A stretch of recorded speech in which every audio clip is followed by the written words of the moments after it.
আসসালামু আলাইকুম, welcome to মিস্টিস cookbook. আজকে আমি আপনাদের সাথে শেয়ার করব একটি বেশ ইউনিক এবং মজার ভেজিটেবল রান্না। তো আমরা কম বেশি সবাই কুমড়ো খেয়েছি। কুমড়ো দিয়ে আমরা বিভিন্নভাবে বিভিন্ন রকমের আইটেম করে থাকি। ইনফ্যাক্ট আমরা মুরগির সাথে বা চিকেনের সাথেও কুমড়ো খেয়েছি, তবে ঝোল খেতে দেখেছি বা খেয়েছি। আপনারা কখনো এভাবে কুমড়োর সাথে চিকেন দিয়ে ভাজা খেয়ে ট্রাই করেছেন কি? এবং এভাবে ঝরঝরে করে কুমড়ো রান্না করে ট্রাই করেছেন কি না কমেন্টসে অবশ্যই জানাবেন।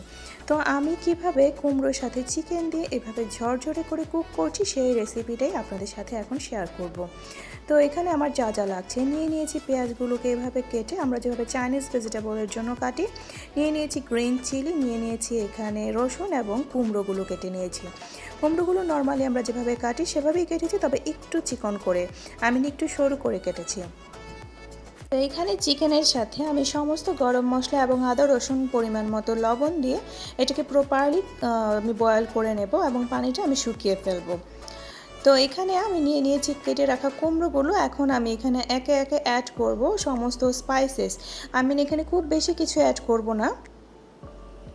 তো আমি এখানে দিয়ে দিচ্ছি পরিমাণ মতো হলুদ, মরিচ এবং কর্নফ্লাওয়ার, সাথে সামান্য পরিমাণ লবণ। সব কিছু একসাথে দিয়ে আমি ভালো করে এটাকে মিক্স করে নেব।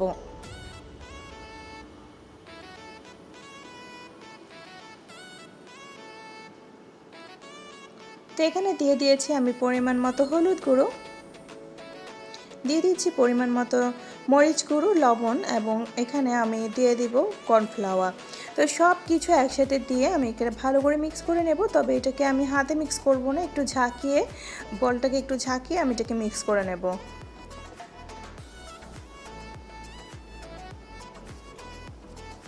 এইভাবে কুমড়ো রেসিপি আপনারা কখনো ট্রাই করেছেন কিনা কমেন্টসে অবশ্যই জানাতে ভুলবেন না। এই রেসিপিটি বা ভিডিওটি যদি আপনাদের কাছে ভালো লেগে থাকে তাহলে চাইলে লাইক, কমেন্ট, শেয়ার, সাবস্ক্রাইব করে পাশে থাকতে পারেন। পাশে থাকা বেল আইকনটি প্রেস করে দেবেন পরবর্তীতে নতুন ভিডিও নোটিফিকেশন পেতে। তো আমি এখানে প্যানটাকে খুব ভালো করে হিট করে নিয়েছি। তো দিয়ে দিয়েছি তেল এবং এখন দিয়ে দিয়েছি আমার মিক্স করে রাখা এই কুমড়োগুলোকে। এটা ভালো করে হিট করে নিয়েছি যাতে কর্নফ্লাওয়ারগুলো লেগে না যায়, কারণ যখন ভালো করে হিট হবে তখন কর্নফ্লাওয়ারগুলো লেগে যাবে না এবং এটা প্রপারলি ফ্রাই করে নিতে পারবো। তো আমি এখন চুলাটাকে কমিয়ে এটা কিছুক্ষণ হাই হিটে কুক করার পর দেন আমি এটাকে কমিয়ে একটু নেড়ে চেড়ে এটাকে পুরো প্রপারলি কুক করে নেব।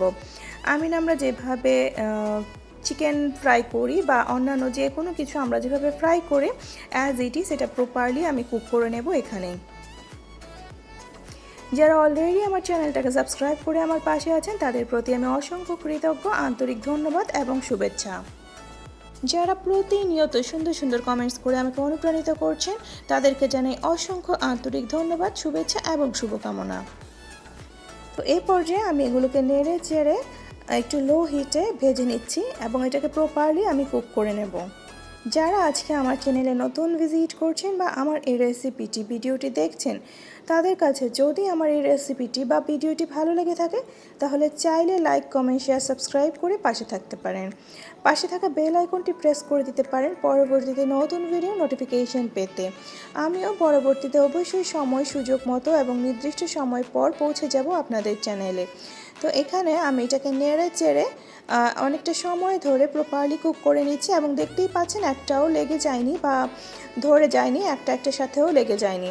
তো ইন দ্য মিন টাইম আমি এখানে একটা মশলা প্রিপেয়ার করে নিচ্ছি নেক্সট স্টেপের জন্য। তো এখানে আমি দিয়ে দিয়েছি পরিমাণ মতো ধনে গুঁড়ো, দিয়ে দিচ্ছি এখানে হলুদ গুঁড়ো এবং অ্যাড করে দেব এখানে আমি মরিচ গুঁড়ো। তো সমস্ত গুঁড়ো মশলা এখানে আমি অ্যাড করে দিয়েছি।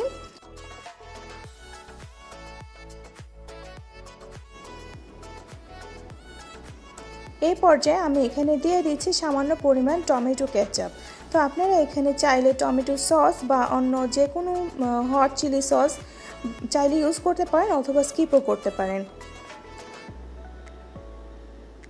তো এই সব কিছু একসাথে দিয়ে দিয়েছি এবং আমি এটাকে একটু পানির সাথে মিক্স করে একটা মশলা তৈরি করে নেব। তো এই দিকে আমার ভাজা অলমোস্ট হয়ে গেছে। এখন আমি এগুলোকে নামিয়ে নেব। তো দেখতেই পাচ্ছেন এই পর্যায়ে দেখিয়ে দিচ্ছি এটা প্রপারলি কুকড হয়ে গেছে। তো এই পর্যায়ে আমি এই কুমড়োগুলোকে নামিয়ে নেব এবং নেক্সট স্টেপের প্রিপারেশনটা করে নিয়েছি। এখন আমি নেক্সট স্টেপে চলে যাব।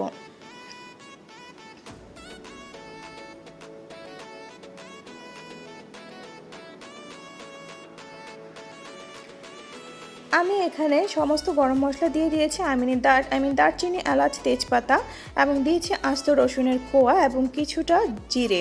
সব কিছু একসাথে দিয়ে আমি এখন তেলের মধ্যে হালকা ফ্রাই করে নিয়েছি এবং এই পর্যায়ে আমি অ্যাড করে দিয়েছি আমার পেঁয়াজগুলোকে। যে মোটা করে আমি পেঁয়াজগুলোকে কেটে রেখেছিলাম সেই পেঁয়াজগুলোকে আমি এখানে অ্যাড করে দিয়েছি। তো কিছুটা সময় ভেজে নেওয়ার পর আমি একে একে এখানে অ্যাড করব বাকি সমস্ত ইনগ্রেডিয়েন্টস। এই পর্যায়ে আমি মিক্স করে রাখা সেই মশলাটাকে এখানে অ্যাড করে দিয়েছি এবং এটা কিছুটা সময় একটু কুক করে নেব। যেহেতু সমস্ত মশলা এখানে তো স্মেলটা যেন না থাকে সে পর্যন্ত আমি এটাকে কুক করে নেব।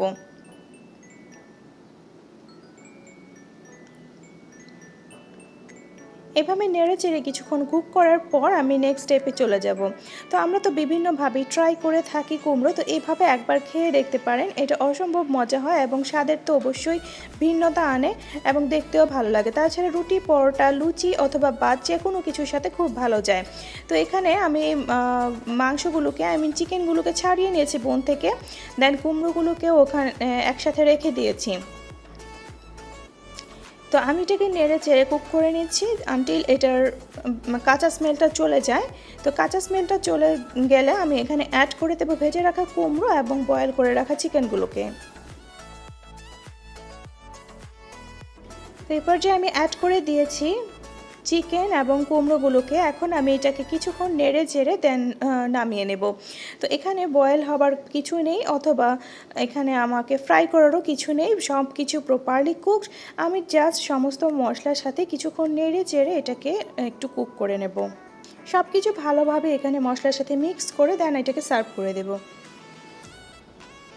তো এটা তৈরি করতে যেরকম কম সময় লাগে সেরকম খুব বেশি কোনো স্পাইসেস বা মশলা এখানে অ্যাড করতে হয় না। তাছাড়া একদমই ভিন্ন রকমের একটা টেস্ট এটা নিয়ে আসে খাবারে এবং দুর্দান্ত হয় খেতে। এটা আপনারা চাইলে যে কোনো সময় তৈরি করে নিতে পারেন খুব সহজেই এবং খেতে যেহেতু অসম্ভব মজার হয় তো সবাই এটা খুব পছন্দ করে খাবে। তো কুমড়োর তো আমরা বিভিন্ন রকমের আইটেম খেয়ে থাকি, পাশাপাশি এইভাবে যদি আমরা রান্না করি তাহলে আই থিঙ্ক এটা সবাই খুব পছন্দ করবে এবং সত্যিই খেতে এটা দুর্দান্ত হয়েছিল। তো রেডি হয়ে গেছে আমার এই চিকেনের সাথে কুমড়োর ভাজি। তো আমি এটাকে সার্ভ করে দিয়েছি, দেখতেই পাচ্ছেন কি অসম্ভব সুন্দর একটা লুক এসছে। তো এভাবে চাইলে আপনারা ঘরে ট্রাই করতে পারেন এবং রুটি, পরোটা বা যে কোনো কিছুর সাথে এটা খুব ভালো যায়।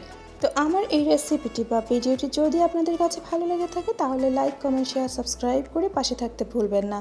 পরবর্তী দিন নতুন ভিডিও নোটিফিকেশন পেতে পাশে থাকা বেল আইকনটি প্রেস করে দেবেন। Thanks for watching. ভালো থাকবেন, সুস্থ থাকবেন। পরবর্তীতে আবারও চলে আসবেন নতুন কোনো ভিডিওর সাথে। আল্লাহ হাফেজ।